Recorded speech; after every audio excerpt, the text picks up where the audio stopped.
Hello, everyone, dear viewers of the channel. I am Galyna, the guardian of secrets, a researcher of mystical phenomena, and here with me is Vadym, a historian interested in folk culture. Today, we're diving deep into the heart of winter, exploring the mystical significance of Ukrainian winter solstice traditions. For me, this time of year, known as Koliada or Sviatki, is not just about holidays and family gatherings.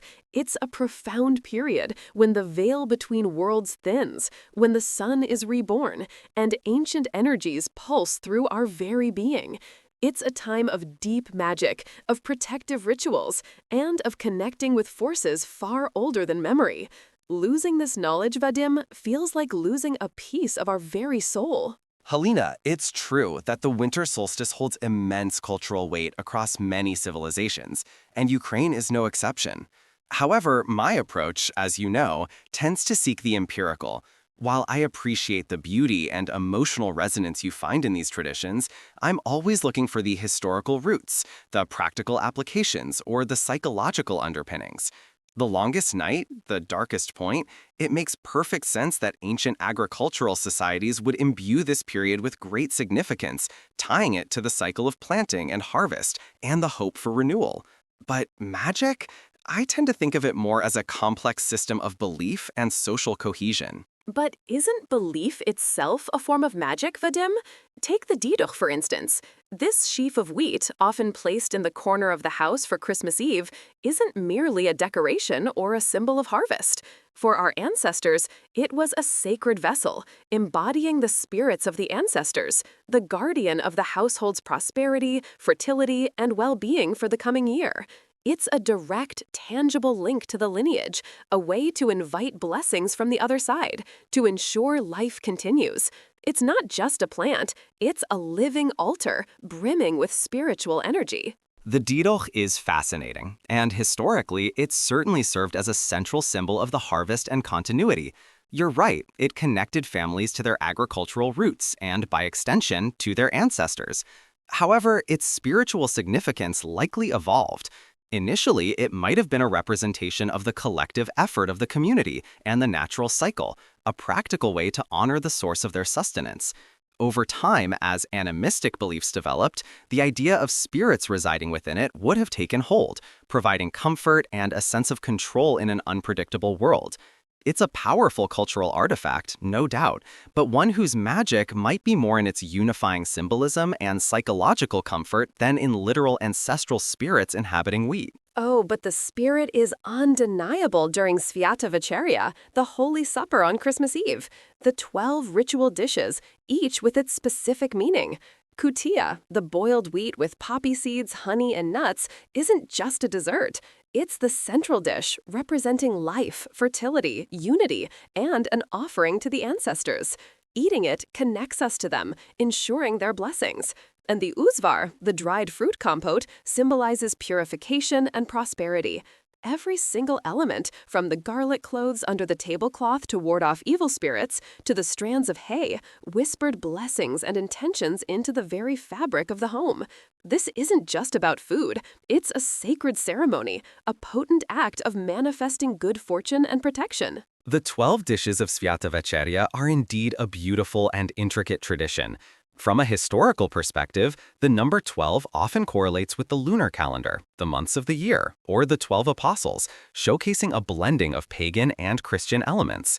As for kutia, while its ingredients are certainly symbolic, wheat for life, honey for sweetness, poppy seeds for abundance, and perhaps even a connection to ancestral sleep given their historical use in some cultures, its primary function was likely communal and celebratory. It's a dish of seasonal ingredients, hearty and sustaining during winter, shared as an act of family unity and gratitude for the harvest.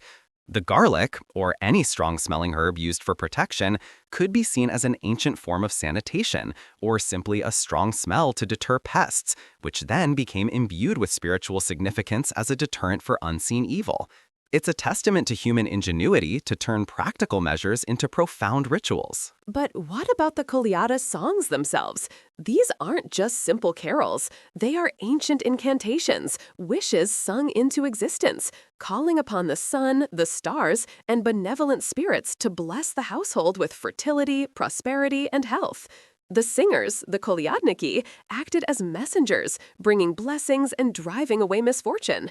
When you hear those ancient melodies, especially the ones passed down through generations, you can feel the energy shift, the protective aura they weave around the home. It's a palpable presence, a vibration that connects you to something primordial. There's a particular Koliadka from Policia, rarely heard now, that speaks of the dark beast lurking on the longest night, and how only the pure voices of children can drive it back, sealing the threshold with light until the sun returns.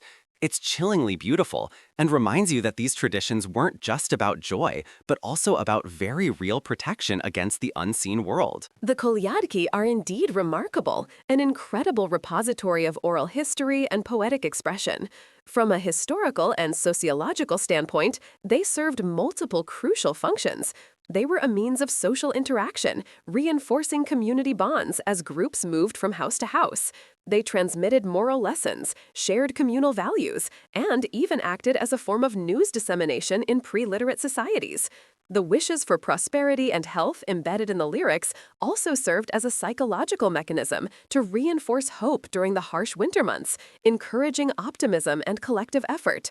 While I agree the melodies can be deeply moving and evoke a powerful sense of tradition, their power might be less about literal spiritual incantation and more about their efficacy as cultural glue and a communal expression of desire and solidarity. The dark beast Koliadka you mentioned, Helena, likely evolved from ancient anxieties about the winter's harshness and the dangers of the unknown, personifying those fears and offering a ritualistic way to confront and symbolically overcome them. You see, Vadym, even your explanations acknowledge the power. Whether psychological or social, it's still a profound influence. What about the fortune-telling during Sviatki, particularly between Christmas and Epiphany? This is when young women would try to glimpse their future husbands or divine their fate for the coming year. They'd cast shadows on walls, listen to dogs bark, or throw shoes over their shoulders. This isn't rational. It's a deep-seated desire to pierce the veil, to tap into energies that are more accessible during this liminal time. The belief that the future can be seen, that spirits are closer, is a cornerstone of this season's magic. The fortune-telling traditions of Sviatki are fascinating, and they're not unique to Ukraine. Similar practices exist across many cultures during significant seasonal transitions. Psychologically, it taps into a universal human desire for certainty and control over the future, especially for young people facing life-altering decisions like marriage. Socially, these rituals often provided a structured, playful outlet for interaction between young men and women.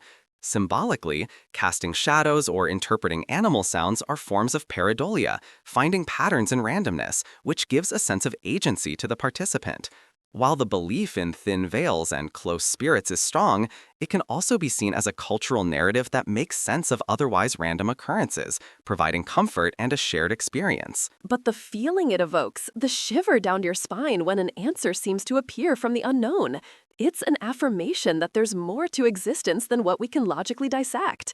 And these traditions also had very practical magical protections. The burning of old clothes or the smearing of doors with ashes after the holidays was believed to cleanse the home of any lingering evil or bad luck gathered during the solstice period. This wasn't just symbolic, it was an act of actively expelling negativity. It's a full cycle of inviting blessings and then purifying the space to hold those blessings. It's a full cycle of inviting blessings and then purifying the space to hold those blessings. And that sense of peace and security, that spiritual comfort, is precisely what I mean when I talk about the magic. It's the energy we imbue these actions with, the intentions we set. It's the connection to something larger than ourselves. Our ancestors didn't just perform these rituals, they felt them, they lived them. It was their way of navigating the world, of maintaining balance.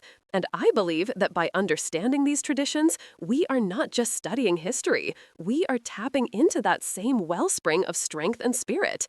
It's vital that we continue to share these stories and rituals not just as quaint customs, but as living, breathing aspects of our identity. If you're finding this exploration as fascinating as we are, please hit that like button and subscribe to our channel for more deep dives into Ukrainian mysticism. Galyna, you articulate the emotional and spiritual depth of these traditions beautifully. From my perspective, understanding them, even if I don't attribute literal magic to them, is crucial for understanding Ukrainian identity.